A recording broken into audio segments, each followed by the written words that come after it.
अल्लाहु अल्लाहु अल्लाहु अल्लाह।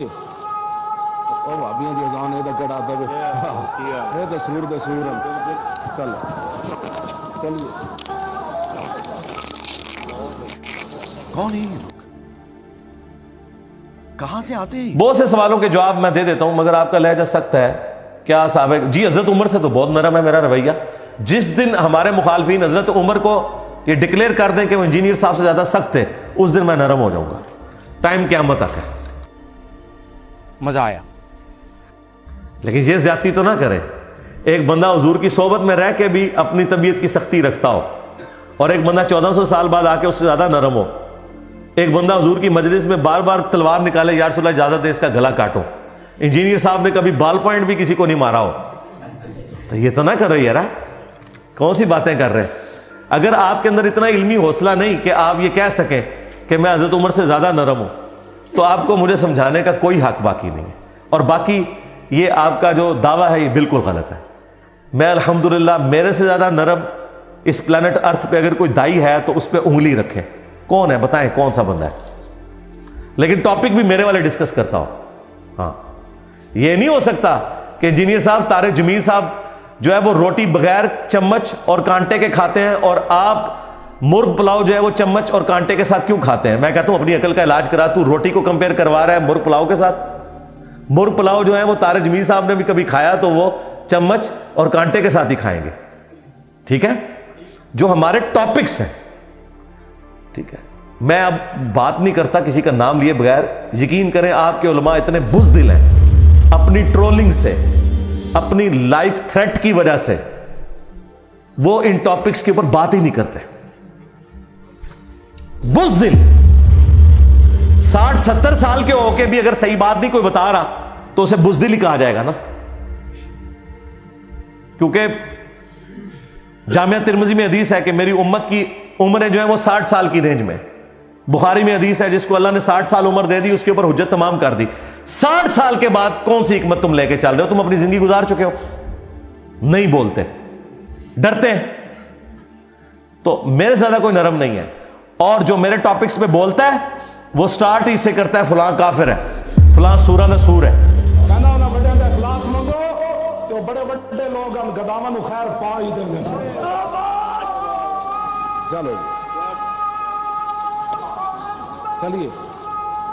और भाभियां दी अजान ए कड़ा दे ये तो सूर दे सूर चल चलिए।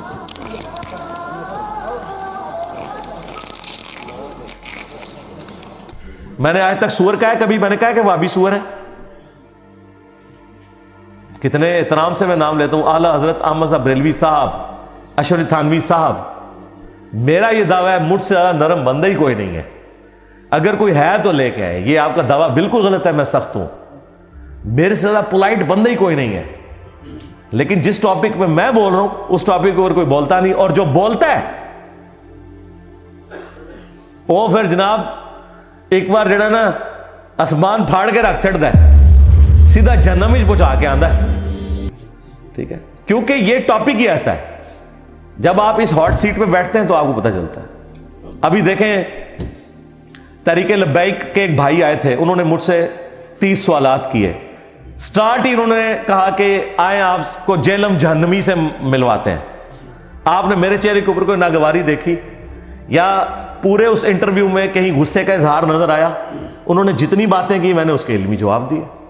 ठीक है, बाकी अगर किसी को यह लहजा सख्त लगता है तो उसे यह काम करना ही नहीं चाहिए, उसे फिर मम्मी डैडी काम करने चाहिए। हाँ, ये तो इसी तरीके से है कि आप आर्थोपेडिक सर्जन से ये कहें कि आपके पास जो बंदा भी आता है आप उसकी चीखें क्यों निकलवाते हैं। मैं तो होम्योपैथिक डॉक्टर के पास गया हूं, वहां तो कभी किसी की सी की आवाज भी नहीं आई।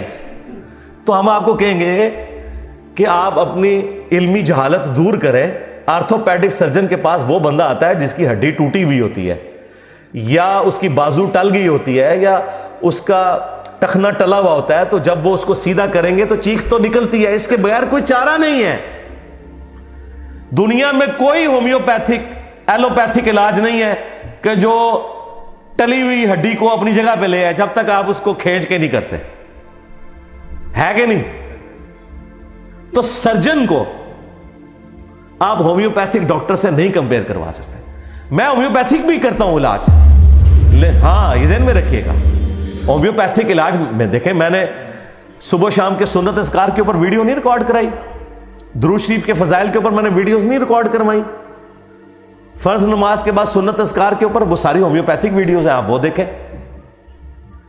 आप आके सीधे ही आके बाईपास का ऑपरेशन या अपेंडिक्स का ऑपरेशन देख रहे हैं और कहें इंजीनियर साहब ने हर टाइम मुस्तरी फड़े होंगे हाथ ही, तो ज़ाहिर है आपको यही लगेगा ना। तो आपको अगर, और आपको बताऊं, जो लोग मेडिकल की फील्ड में भी जो ये उस तरह और इस तरह की चीजों को देख के डर जाते हैं ना, उनको सर्जन नहीं फिर बनाया जाता। अगर आपका दिल ही इतना से आप सर्जन नहीं बन सकते, तो जो सर्जनों का काम तो ना खत्म करे। सर्जन दुनिया से खत्म हो गए तो आपके ये कोई भी दवाई वो काम नहीं कर सकती जो सर्जरी कर सकती है। दुनिया में कोई इलाज नहीं है कि जब आपका स्टंट डालने वाला हुआ है तो कोई दवाई आपको ऐसे ही हो कि वो आपका कोलेस्ट्रॉल का वो इशू जो है रिजॉल्व कर दे। स्टंट डलना ही डलना है भाई, और अगर ज्यादा बिगड़ गया तो बाईपास होना है आपका, और उसमें सीधा ग्राइंडर चलता है इधर। हाँ, ये छोटा ग्राइंडर चलाते हैं, कड़ कड़ करके ये सारा आपका सीने की सारी पसलियां तोड़ के यूं खोलते हैं, फिर दिल निकालते हैं और फिर ऑपरेशन करते हैं, फिर यहां से टांग से एक नस निकाल के उसको वो करते हैं। अब आप ये ऑपरेशन एक यूट्यूब पे देख लें एक डॉक्टर का, तो आप उस डॉक्टर पे लानते भेजेंगे क्या? आपको नहीं पता कितनी बड़ी खिदमत कर रहा है वो इंसानियत की, और वो खिदमत कर रहा है जो कोई दुनिया का होम्योपैथिक एलोपैथिक नहीं कर सकता, कोई यकीन नहीं कर सकता, है कि नहीं? तो सरकार यही काम मैं कर रहा हूं, और मैं है भी अकेला हूं इस फील्ड के अंदर, क्योंकि इस फील्ड में जो घुसेगा ना उसे अपनी और अपनी फैमिली और अपने दोस्तों की लाइफ स्टेक पे लगानी पड़ेगी। दुनिया उसके लिए फिर जन्नत नहीं रहेगी। हाँ, वो आजादाना घूम नहीं सकता। और मजे की बात, बल्कि दुख की बात, कि उससे खतरा गैर मुस्लिमों से नहीं, मुसलमानों से होगा।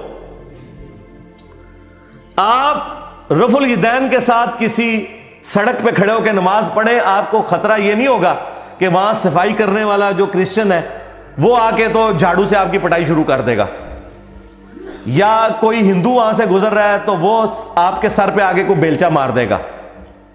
आपको दाढ़ी वालों से, पगड़ी वालों से, उन हनफियों से डर लगेगा जो कहते हैं कि रफुल यदैन मनसूख हो चुका है। तो मुसलमान जब मुसलमान से डरे सुन्नत पे अमल करते हुए, तो वहां फिर अल्लाह ताला ने इंजीनियर जैसी भलाई छोड़नी है ना।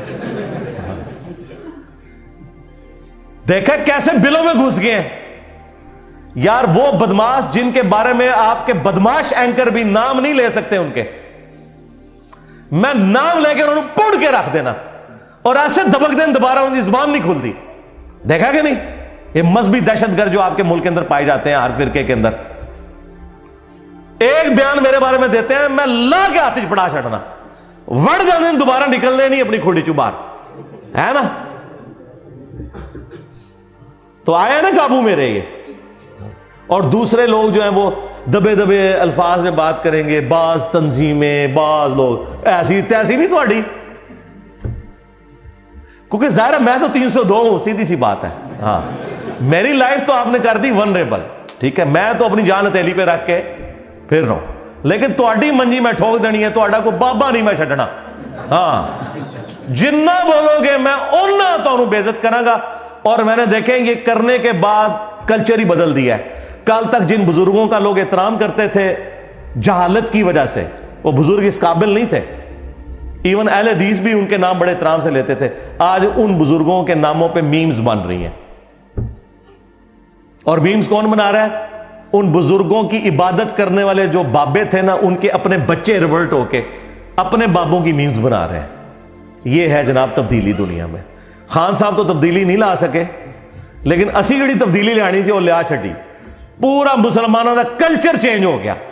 लोग कहते हैं इंजीनियर साहब स्टूडेंट्स बनाए, कोई मदरसा खोले जिसमें बंदे तैयार करें। सरकार, बंदे तो तैयार इसलिए किए जाते हैं ताकि ये बंदे तैयार करके 100-150 साल में आप अपनी जनरेशन को ट्रांसफॉर्म कर दें दूसरी फॉर्म में।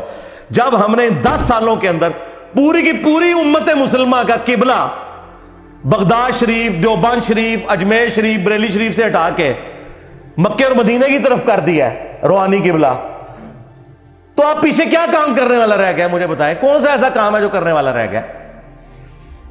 The damage has been done. इनके फिरकों के साथ जो डैमेज होना था वो हो चुका।